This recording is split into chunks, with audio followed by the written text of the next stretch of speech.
Bonjour et bienvenue dans le Wikis 10, nous allons aujourd'hui aborder les équipes médicales.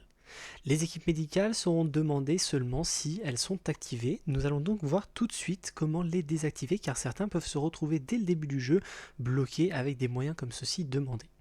Par défaut, cette option est activée, vous pouvez la désactiver en construisant un CTA. Pour plus d'informations sur le centre de traitement des appels, une vidéo est dédiée dans la section du Wikis 10. Vous vous rendez donc dans Paramètres et vous décochez alors Activer la probabilité de degré d'urgence. Une fois décoché, vous n'aurez plus d'équipe médicale demandée sur vos missions. Si vous souhaitez néanmoins jouer avec les équipes médicales, vous vous retrouvez avec deux solutions. La première est de passer par une caserne de pompiers, CPI ou CS, centre de première intervention ou centre de secours, que nous allons construire ensemble dès maintenant, avec un véhicule de départ, peu importe pour l'exemple. Une fois cette caserne construite, pour les pompiers, vous allez devoir construire l'extension qui s'appelle SSSM ou 3SM, Service de santé et de secours médical.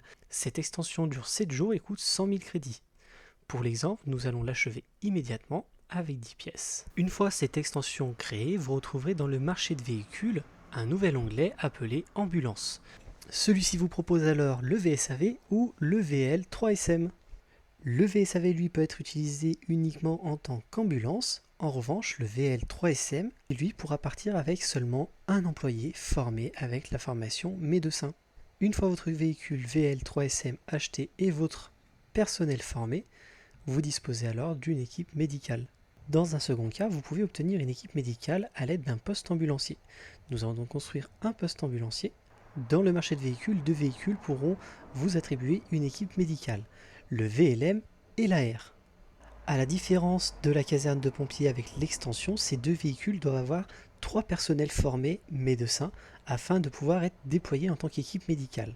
La différence entre le VLM et l'AR est que le VLM lui va servir seulement d'équipe médicale alors que l'AR va également faire le transport du patient. Vous disposez d'une dernière solution pour votre équipe médicale, un petit peu onéreuse, il s'agit du groupement d'hélicoptères de la sécurité civile. Attention, un hélicoptère, au même titre qu'une ambulance AR ou VL3SM, devra être composé de 3 personnels formés médecins afin de pouvoir être déployés en tant qu'équipe médicale.